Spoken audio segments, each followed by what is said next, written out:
It seems like I only make videos when I'm mad. I should just get off social media because I just get all angry. There's another video going around the internet that I need to explain because it's not completely true. There's some truth in it. It seems like a lot of the videos that are floating around social media are geared in a very specific way to make you think a very specific way. And you need to do your own research, because if you just believe everything that's on the internet, you're believing things that are false. This is Jamal. Jamal is a boy who lives in a poor neighborhood. He has a friend named Kevin, who lives in a wealthy neighborhood. All of Jamal's neighbors are African American, and all of Kevin's neighbors are white. Okay, now I really don't know if they're African American, but I will say this. Calling all black people African American is racist, okay? You have people from all kinds of other countries, and I can't actually make this video small for myself. Right now it's full screen. I can't make it small for myself, and I'll show in a little bit what I'm talking about. But just because people are black, they're not from Africa. They're not African American. Are you American or are you not? You're already creating this division by calling them African American. And what are the white people? You're not calling them European Americans or whatever. They might not be from there. They could be from Russia. Then they'd be Asian Americans. Russia is in Asia. So it's like, why do you have to always label them African Americans? That's wrong. Because Jamal's school district is mostly funded by property taxes, his school is not very well funded. His classrooms are overcrowded, his teachers are underpaid, and he doesn't have access to high-quality tutors or extracurricular activities. Okay, so this is funny. Just because the school doesn't have money does not mean you can't get a good education. The teachers should still teach. You still should do your job properly. I understand this is probably half true as far as like the overcrowding and stuff, and there's not extracurricular activities because the school doesn't have money. However, it's up to you as an individual to go to the library. The library is free. You might have to pay for their internet, but you can go to the library and read books. And you can educate yourself. Once you've learned how to read and write, you can go and do these things. You go and look up different books and look up how to do your math better or whatever. You know, there's things to do. And then they're showing this kid playing tennis over here. I don't know if you have to pay for the YMCA, but there's YMCA. There's tons of other things in the community to help you. You can't just blame it on the school for not having money. Kevin's school district is also funded by property taxes, so his school is very well funded. His classrooms are never crowded, his teachers are very well paid, and he has access to high-quality tutors and lots of extracurricular activities. Kevin and Jamal live only So I'm going to say something about this too. We used to live in Durham County, and the kids went to Bethesda Elementary, and our oldest boy went to Hillside High. The first year he was at Hillside, when we first moved here, he was like the only white kid there. It's a predominantly black school. He didn't have no problems there. But he told me that the teachers there actually cared, even though they don't have a lot of money. They seemed to actually care and try and teach you and help you. Now, when the kids were in Bethesda, that's a Durham County school as well, it's an elementary school. They did not care about teaching the kids. They cared more about, they were babysitting the kids. And they weren't mean. The teachers, they were all really nice and everything.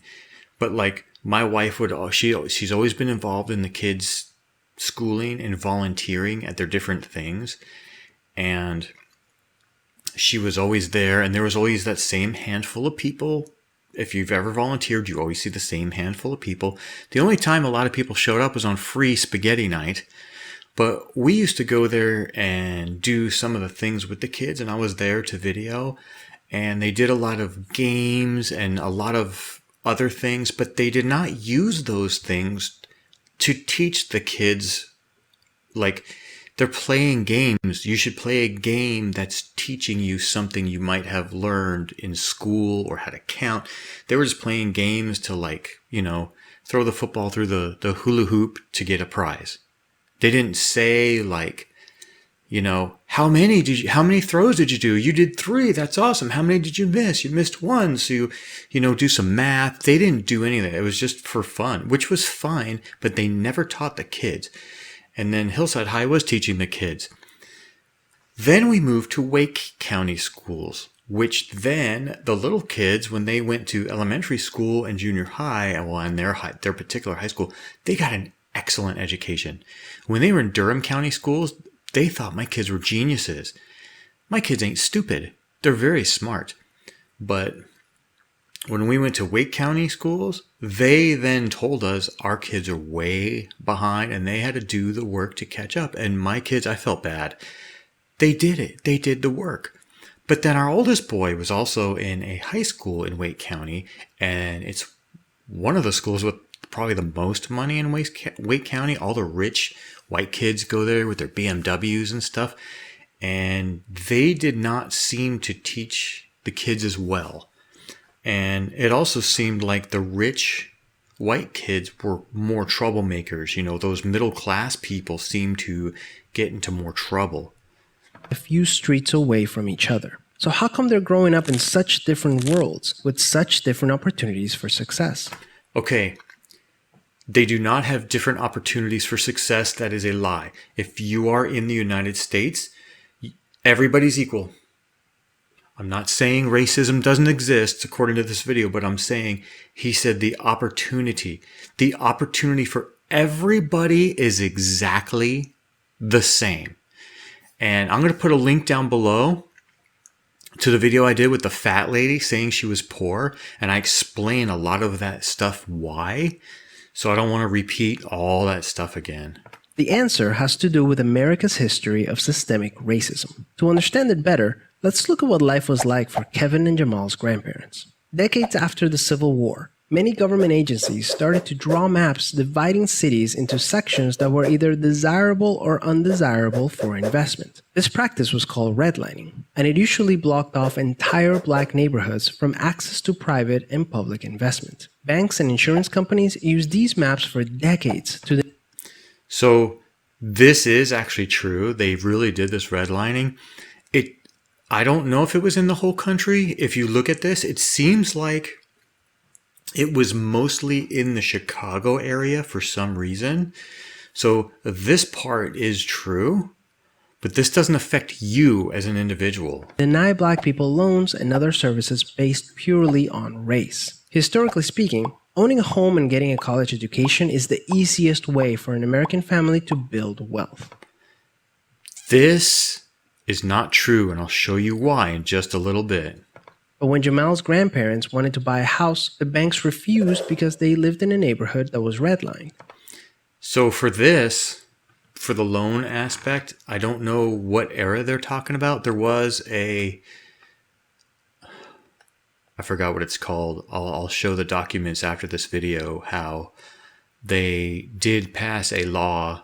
Now, I can't say that the banks went against the law and you couldn't prove it, but there was a law passed. I want to say it was in the 70s where they could not do that anymore. So Jamal's grandparents were not able to buy a home, and because colleges could prevent them from attending through legal segregation, their options for higher education were really scarce. Kevin's grandparents, on the other hand, got a low-interest loan to buy their first house and got accepted into a handful of top universities, which traditionally only accepted white students. This opened up a wealth of opportunities that they were able to pass on to their kids and grandkids. Even as late as the 1980s, an investigation into the Atlanta real estate market showed that banks were more willing to lend to low-income white families than to middle or upper-income African-American families. Now, that says the source is the Atlanta Journal, and I don't know how true this is. I'm sure it's got some truth to it. As a result, today, for every $100 of wealth held by a white family, black families have $5.04. Now, that says the New York Times. I don't trust that particular source. They're very biased in a certain way. A 2017 study confirms that redlining is still affecting home values in major cities like Chicago. See, it still mentions Chicago. For some reason, this was a major thing in Chicago. Today. This explains how Kevin and Jamal inherited vastly different circumstances. You may inherit different circumstances, but you still have the same exact opportunity.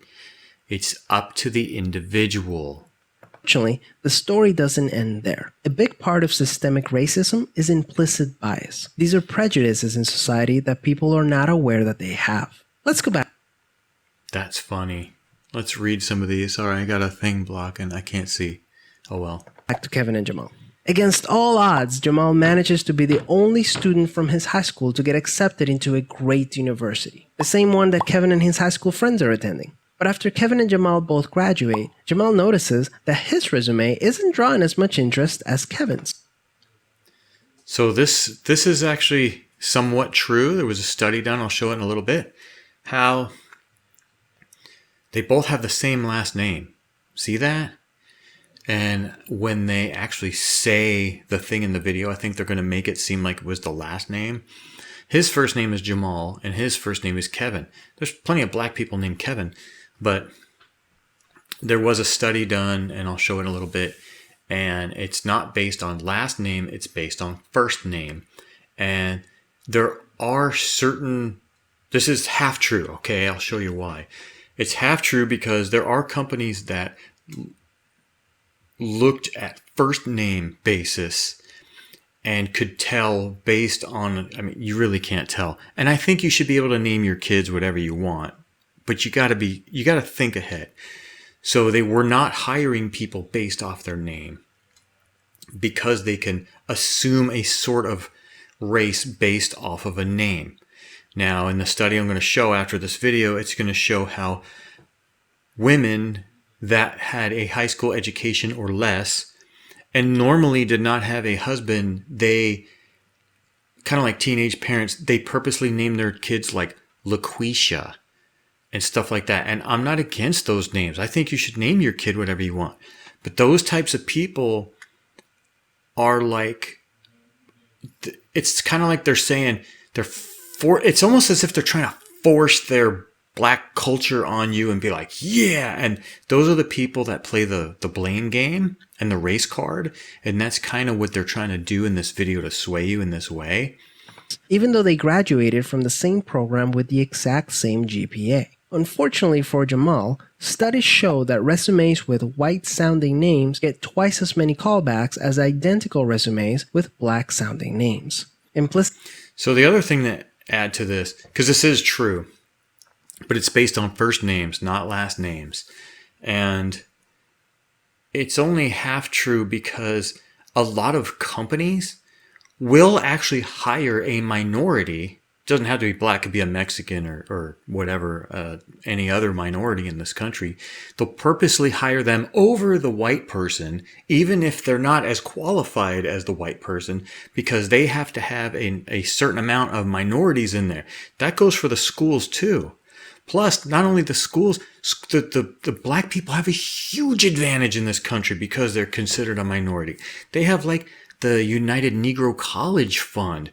They have all kinds of things that are geared specifically toward them to help them. And it's up to you as the individual to take advantage of those opportunities. That's what I'm trying to say. And by grouping people like this, you're sticking them in a group. All black people are this, all white people are this. This is a problem. People are individuals. Once you start putting them in groups, that causes a huge problem. And this is exactly what liberal people do. And they're trying to do this with this video. Bias is one of the reasons why the black unemployment rate is twice the rate of white unemployment. That's not true. I'm going to show a study. Hopefully I can show the right paragraph. It's hard. The reason why this is, first of all, you have a ton of black families where there's no dad in the family. They're single parent moms. And it's harder to work and raise your kids. I get that. But it showed on a study where the black people are coming from a community that's like poverty and they want to go help their community. So, which I think is great. So they're going and getting these degrees, and they're like philanthropists or whatever you might call them, and they're trying to go back to their communities and help the people, which I think is great. The problem is that's not the way to go about it. They're getting these degrees that are for these low paying jobs. What they need to do is get a good paying job, get their own business, and go back to those neighborhoods that they might have grown up in if they were poor. Like Jamal here, he should get a business degree, get his own business, and then go back to his neighborhood and build that business in his neighborhood and employ those people. That's a better way of doing it.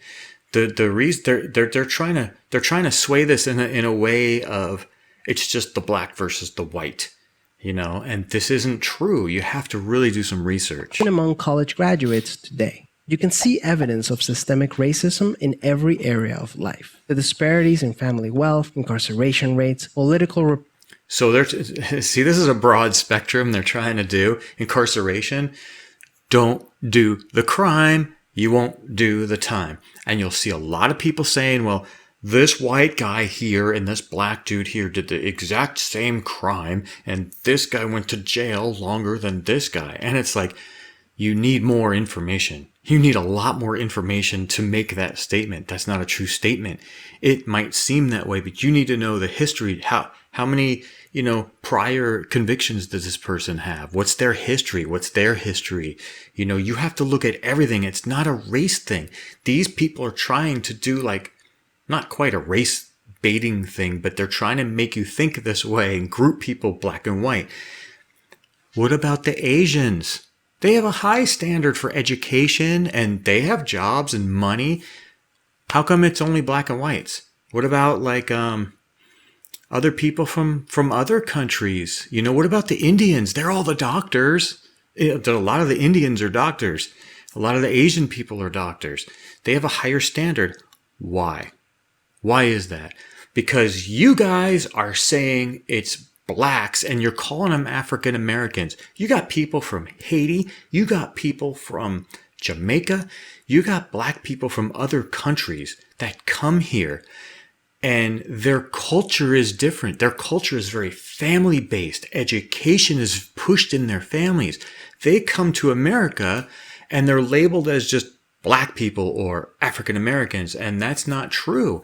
They're not even African. They're from some other country and they come here and they thrive.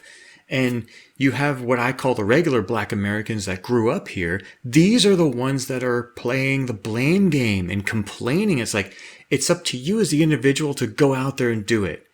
So if you look at these other people who have immigrated here, like from those other countries, and they're thriving, it's because their culture is different. They push education and stuff. They discipline their kids.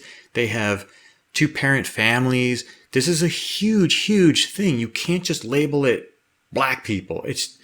And white people. It's black against white. It's like, what about all the other races in this country that are doing well? It's up to you as an individual, not a group.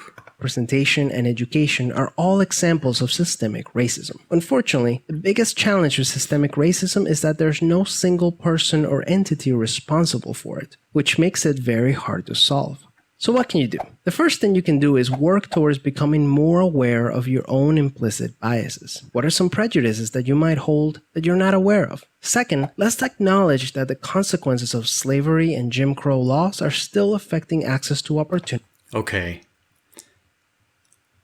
This is totally the blame game, and they're trying to put guilt on the white people, and that's why you see all these people going, I feel guilty that I'm white. No, it's not about any of that. It's about you as an individual. That is it. This is exactly what this video is trying to do. And I'm not saying racism don't exist, and could the slavery affect things today? Maybe. I'm not sure. That's a long time ago. I don't think anybody alive today was there. So we're in a society now today where anybody can do anything. It's wide open. That's what capitalism's for. The opportunity is the same for both of these guys. You don't inherit stuff. I mean, I guess some people do, but we'll get into that in a little bit. Today. As a result, we should support systemic changes that create more equal opportunities for everyone. Increasing public school funding and making it independent from property taxes would be. Now, I would have to look at some more studies. I don't know if your school sucks and you dump money into it. Isn't it just a school that sucks with money getting dumped into it? I'm not sure. I'd have to do some studies. I haven't studied that one yet. Be a great start so that poor and wealthy districts can receive equal access to resources. They do have equal access to resources. I understand the after school programs, they don't, but the resources are there in your city. There's libraries. There's all that stuff I already named. It's up to you. You can't just go to school and rely on the school system to educate you. That would be a huge problem because they teach evolution as fact. They don't even tell you it's the theory of evolution. They just teach it. They don't teach all the other views. It's up to you as parents to educate your kids as well. You can't just send them off to school and hope that they learn and then they come home and play video games all day. That's an issue. It's up to you as the individual learning to educate yourself. Systemic problems require systemic solutions. Luckily, we're all part of the system, which means that we all have a role to play in making it better. Peace. So here's the study on name discrimination. It's on bustle.com. It's 2017, and I don't want to read the whole thing, but this is the study. If you want to read it, I'll put the link under the video. And if you read all this, it talks about the names and all that stuff. See, like this, we're sending signals of both social class and race when we use names like Lakeisha and Jamal. So also, as a parent, when you're having kids, it took us forever to name our children. I mean, we did it before they were born, but you have to sit there and think like, how are they going to be bullied? What does their name actually mean? What, you have to think about that. How are their friends in school gonna do this? And it takes a long time to name your children. You don't just say, I'm going to name my kid Lakeisha because I want to force on the world, this. You don't do that. You have to really think ahead and go, hey, you know what? If I name my kid this, when he goes to put in an application, they might reject it. So if I name him this, it might work out this way. You have to think of all these things.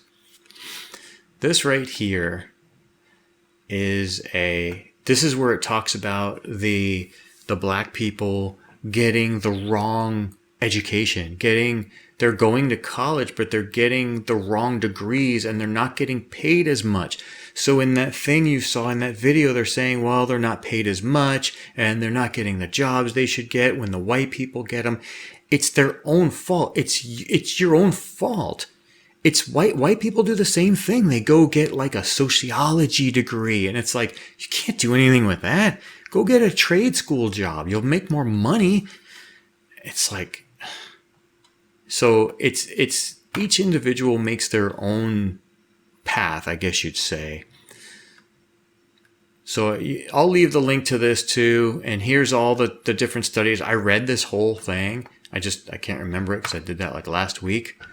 This is the Equal Opportunity Project, which talks about upward mobility within races in America. And the Mexicans are actually, or they call them Hispanic because I don't know if they're actually Mexican. They're moving up, they come to America for a better life and then they teach their kids, how hard was their life. We need to really better ourselves. And then the one dude talked about how his grandparents had a house and then that went down to theirs and theirs. So this was a study of 10,000. Right here, look at 10,000 millionaires were surveyed. Where did they get their money? So we're going to go over the summary real quick. You can read this later. 10,000 participants, 8 out of 10 millionaires invested in their company's 401k plan. Not most companies, big companies will match usually like 6%. They'll match dollar for dollar. So put 6% in there because they're going to match it. That's the maximum you can do. And by the time you're able to retire, if you live long enough, you'll have a lot of money. Then it says the top 5 careers for millionaires include engineer, accountant, teacher, which I think is pretty funny because they don't make a lot of money, management, and attorney. Of course, attorneys make a lot of money, but they put teacher in there. It's not about making a lot of money. when you read this study here, not one of these people made more than $100,000 a year. Nobody made a six-figure income. That's what it talks about. It talked about they didn't do lottery tickets and waste their money on stuff like that. They invested their money. They made smart purchases. They didn't live beyond their means. It was about money management. You have to think about that. You can't just waste it and then go, well, it's your fault I'm not rich. No. And then in that video, it's as if the black people are blaming the white people for their poorness. It's like, you can't do that. And I explained that in the fat lady video, which I'll leave the link to at the bottom. You can't be doing this blame game, people. 79% of millionaires did not receive any inheritance at all from their parents or other family members. And so you're only talking about like 20% did. That's a very low percentage, especially out of 10,000 participants. And if you watch that Will Smith movie, I can't remember the name of it, where he plays it's a true story on the guy that was like a banker or whatever, which I forget the guy's name, but he's worth like 60 million now. And in that Will Smith movie, I should look it up, but it's a really good movie. Most of the people that are rich today came from a very poor background. And that's what gave them the drive to do stuff like that.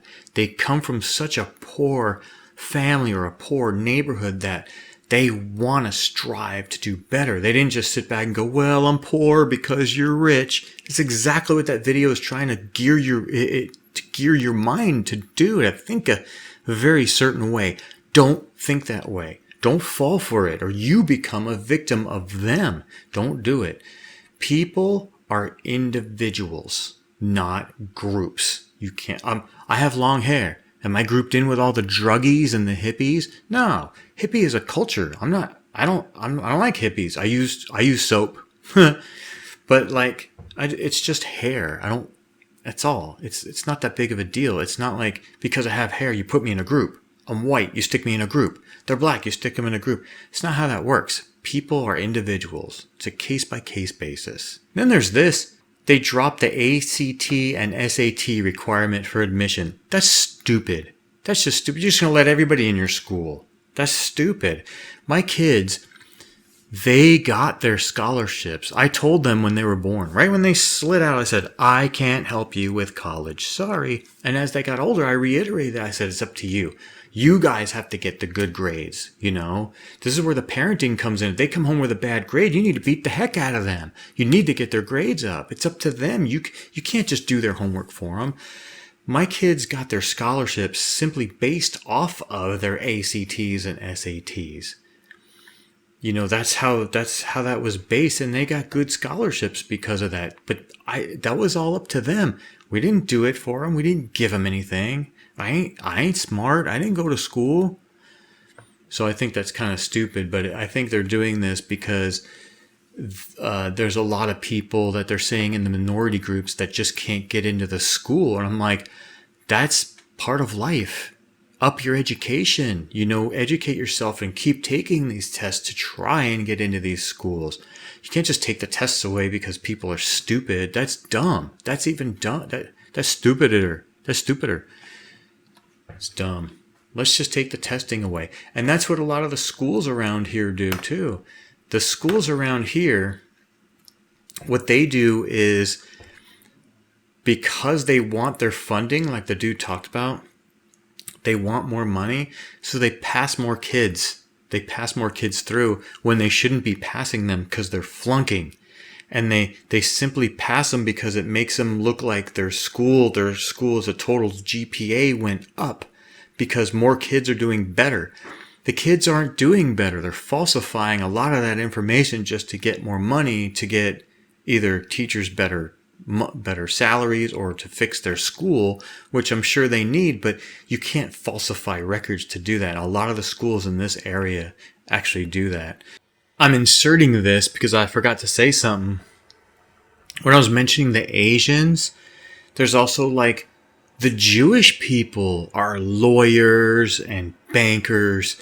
Why is this always black against white? And why is this video only black against white. Why is that?